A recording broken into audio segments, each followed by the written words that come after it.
tu sais qui c'est, j'espère que ça peine d'y voir pour moi pas. Toujours nickel. Alors j'essaie juste de faire un petit changement, avoir deux champs de caméra, c'est un petit truc nouveau, je vous avouerai. J'espère juste que bah vous allez kiffer quoi. Enfin bon, on est ici pour parler sérieusement, on est ici pour parler de...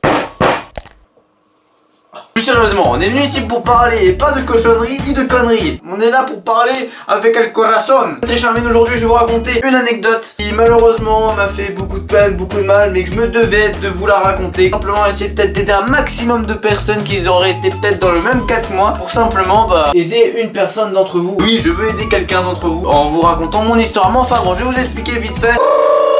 En rebelote, on fait un saut dans l'histoire. Remontant jusqu'en 2020, plus exactement le 30 mai. Faut savoir, maître Charmine, que le 30 mai, c'est la date d'anniversaire du padré. Oui, vous pourrez lui dire bon anniversaire quand ce sera à son heure, mais enfin bon. J'ai été fêter l'anniversaire du padré comme un fils se doit de fêter l'anniversaire du padré. Puis j'ai rencontré une fille là-bas. Bien évidemment, je ne vais pas divulguer le prénom pour des raisons de droit à l'image et de droit à l'auteur, tout ça, donc on va l'appeler Karine. C'est bien Karine, on va l'appeler Karine. Elle avait 15 ans, elle avait 16 ans, on a un an de différence. Je suis à la rencontre de cette fille qui était, ma foi, fort sympathique. Les jours avant, voilà, je sors avec elle un mois plus tard, parce que bah, j'aimais bien cette fille, voilà. Faut savoir que la relation ne durait qu'un mois. Pour faire ça, voilà, le premier mois, tranquille, gentil, sympatoche, chaque jour je la voyais, tu vois. Quelque chose à éviter, hein. Ça je vous dis déjà, je vous dis d'avance, c'est quelque chose à éviter. Évitez de voir chaque jour votre copain ou votre copine, parce qu'après ça devient une routine et forcément ça peut enlacer à un ou à l'autre. Et merde, je viens de remarquer que j'ai oublié de... Du coup voilà, je vous donne ce conseil là, c'est un conseil d'amis bien évidemment, parce qu'elle fucking Jesus mean et moi j'en ai dans le cœur. Ma mère s'aimait bien, étaient de bons amis, je mangeais quasiment tous les soirs chez eux, entre deux je mangeais tacos chez eux, puis bref, je mangeais plus chez moi quoi, je mangeais plus chez moi, voilà ça vous va. La cuisine de la maman, ça m'avait saoulé, merde, alors c'est bon. Maman, si tu passes là, je t'aime.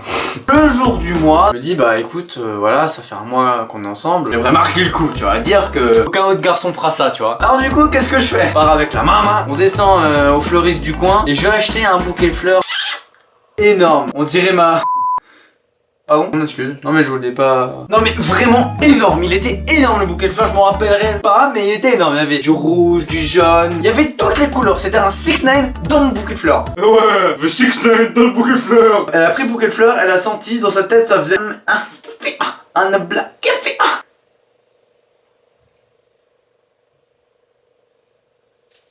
Problème, mais c'est pas possible, vraiment je vais me faire hospitaliser. Et puis bref, voilà, elle était très heureuse ce jour-là d'avoir eu des bouquets de fleurs, enfin voilà.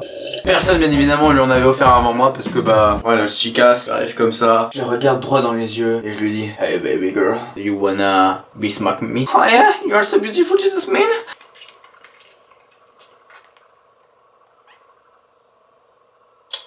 Mon QI, plus de cul que de I, moi je vous le dis. Hein. Plus de cul hein, que d'intelligence. Hein. J'ai vraiment un problème, hein, je m'en excuse, non c'est pas possible. Et du coup faut savoir qu'à cette époque là, on m'avait rasé les cheveux. J'avais des cheveux rouges, vraiment magnifiques. Yanis et Flex n'ont pas kiffé, ils ont dit ça va plus du tout, c'est de la merde, on va te raser tout ça. Et du coup un soir, je me dis s'il vous plaît les gars, vous voulez pas me faire un peu juste les bords, parce que vraiment ça va plus. J'ai pas de thune pour aller au coiffeur, voilà, vous voulez pas un peu me dépanner quoi, un peu, ouais. Et là Yanis continue à... Putain on dirait que je fais pas de mouvement là.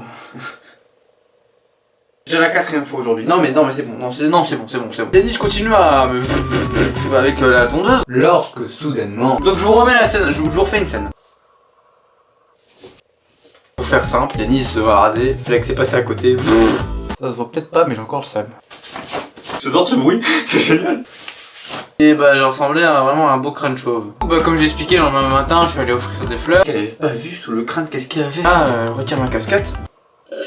Et là, elle a prononcé les 4 pires mots que j'ai pu entendre de toute ma vie. On dirait mon tonton. What? Mais c'est pas possible! J'ai 15 ans, l'autre il a 40 ans. Quoi Tu vois la différence un peu, tu vois. Bien évidemment, le lendemain matin, je lui envoie un message quand même parce que je me doutais un peu, tu vois. Toute la journée, jusqu'à à peu près 17 h, elle m'a pas écrit. Salut babe, est-ce que je peux manger avec toi? Je lui ai envoyé ça comme message. Et vous savez qu'est-ce qu'elle m'a répondu? Non, désolé, je suis malade. Est-ce que je peux au moins venir te voir? Non. Voilà, quand j'arrive, ça vous!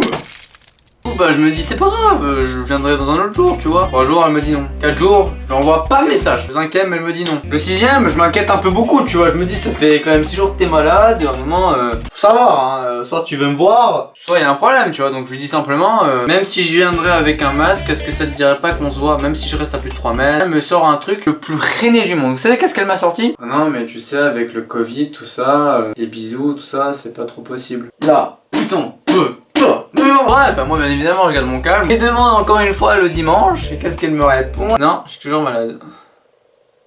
Faut savoir qu'elle faisait un job d'été pour gagner un peu de sous pour s'acheter un vulgaire vélomoteur. Ah, j'ai été violent. Oh, j'ai été violent. Je suis fier de moi. J'ai été violent. Elle me sort du coup et excuse-moi, faut que je rattrape mes 2 semaines de maladie. Donc moi, tranquille, je prends pas un stress du tout. Je me dis bon, c'est pas grave, voilà, je la laisse. À 18-19h, elle est censée revenir. Elle terminait à 18h. Et vous savez ce qu'elle me disait? Non, je peux pas sortir. Je suis un bon type quand même. Je viens chez toi, c'est moi qui me déplace. C'est moi qui fais le trajet depuis chez moi jusqu'à chez toi. On peut pas se voir sur le temps de midi, je peux venir à l'endroit où tu travailles, c'est pas grave, on peut se voir n'importe où. Elle me dit que non, patati patata. Et encore là, je laisse passer. Moi c'est gentil ce que je fais, parce que t'imagines pas, je viens pas chez toi moi, ni venu qu'une nuit, je prends ta femme, hein. Moi je fais pas ça moi. Puis voilà, ça se répétait pendant jusqu'à la fin de la semaine, un jour entier, je ne lui ai pas envoyé de message, elle m'a pas envoyé de message en retour. T'avais Yanis, il me disait, mec, c'est bon, c'est mort, c'est fini avec elle. Flex. Oh, je lui ai pas parlé de ça, le con. Ah merde. Ouais, Flex. Ouais. Tu verras la vidéo quand elle sort. Je parle d'un truc que je t'en avais même pas parlé. Ça te dérange pas? Ah, on est plus potes. Ah, bah j'aimerais te dire... On l'a quand j'arrive, c'est boum. J'ai loupé le coussin, merde. Reste la dernière semaine, donc la 3e semaine. Elle m'écrit plus vraiment. Et elle m'envoie des snaps. Attention, non mais ça vraiment, c'était la meilleure. Là, je m'inquiète et tout pour elle. Et là, un jour, soudainement, je reçois un snap d'elle. On va boire une binge dans un bar. Et du coup, je reçois un message de ma meilleure pote et qui me dit: ouais, est-ce que Karine ne ressemblerait pas à ça? Je lui dis oui, pourquoi? Ah, parce qu'elle est dans ma rue.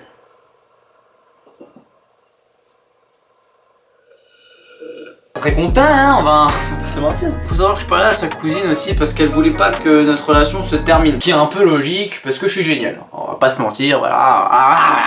La dernière semaine, on a beaucoup parlé. Puis elle m'a dit, écoute Karine, elle va aller au McDo. L'occasion parfaite, rêver d'aller lui parler. Il était samedi, 3h33 du matin. Je reçois un appel. Ouais alors, c'est que c'est bien. T'es la cousine. La cousine, oh la fratée, oh putain, oh ma mère. Oh. L'appel a duré approximativement 35 minutes. Je vais vous expliquer pourquoi. En premier temps, je me suis pas trompé, j'ai fait un.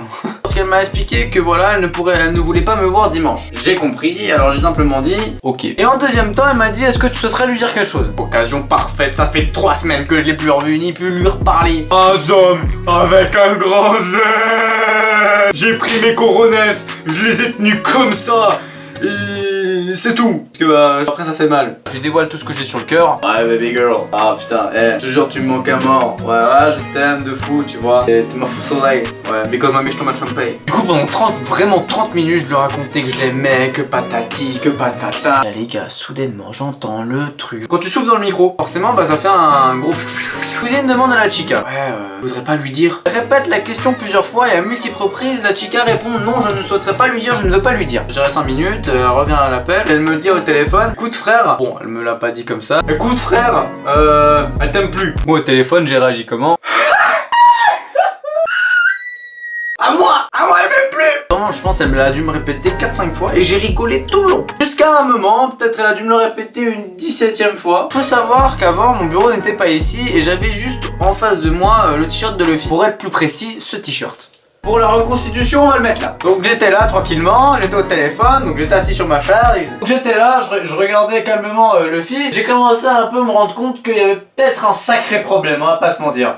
Là que je me suis rendu compte que peut-être c'était peut-être pas une blague. La meuf elle a 1 an de plus que moi, donc logiquement elle est censée avoir plus de maturité. Donc logiquement plus de maturité, c'est pas sa cousine de 12 ans qui est censée me donner des leçons. Hein? Il était 3h33, l'appel a duré 45 minutes. Après je pense que j'ai eu les 15 minutes les plus longues de toute ma vie. Je prenais un maximum et j'appelais tous mes potes, ils ne répondaient pas vu qu'il était quand même 4h du matin et qu'on était un dimanche matin et que forcément le samedi bah tu picoles. Merde. Là que je tombe sur mon ami le Sven. Ouais Sven, j'ai besoin de parler. Bon, j'ai pas rigolé. J'ai chialé comme une merde. Bon, on va se calmer, J'ai plus pleuré pour le vote mairie que pour elle, hein. Non, mais on va se calmer, ok? Non, mais plus sérieusement, mes très chères mines, c'est pour vous dire que déjà, premièrement, évitez de lancer son téléphone. Ne dites pas forcément que la vie est dure, que forcément la vie est compliquée, que c'est de la merde. C'est un mensonge, c'est juste que vous n'avez pas pu trouver le bonheur. Et où est le bonheur? Certains le disent, c'est certainement dans mes vidéos. D'autres disent simplement en picolant ou d'autres choses, mais c'est pas forcément la meilleure chose à faire. Franchement, mes très chères mines, picoler, fumer, parce que vous êtes triste ne sert à rien. Si vous aimez boire, buvez. Si vous aimez fumer, fumez. Mais si c'est parce que vous êtes triste, c'est inutile, vraiment. Ça ne changera rien à votre vie. La seule chose qu'il y a à faire, c'est dire oui et avancer. Bah ouais, Azam! Que quand t'avances, bah tu vas où? Tu vas aux Bahamas avec les putes! Morale de l'histoire, toujours faire attention à ce que vous faites, mes très chères mines. Toujours dire oui et j'avance à la vie. C'est comme ça qu'on peut réaliser ses propres rêves. Comme moi, par exemple, de vivre en tant qu'influenceur. D'autres rêvent simplement de fonder une famille. Vous avez tous des rêves différents. Tous. Chacun comme chacune. Mais si vous ne vous dites pas oui et j'avance, si vous ne vous donnez pas des objectifs et vous dites que la vie c'est de la merde et vous fumez, buvez parce que vous êtes triste, voilà, vous avancez pas. Vous reculez. C'est pas en reculant qu'on arrive à faire des choses. C'est toujours en allant de l'avant, en donnant de l'amour aux gens. Car comme j'ai dit à une personne récemment, tu peux pas aimer quelqu'un si tu ne t'aimes pas toi-même. Apprenez à vous connaître vous.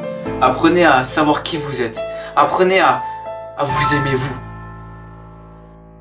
C'était un peu le moment moral de la vidéo. Excusez-moi. Non mais je m'excuse. Comme je dis, chaque problème a une solution. Et si t'as passé une mauvaise journée avec moi, tu passeras une bonne soirée. Allez, sur ce, c'était Jésus.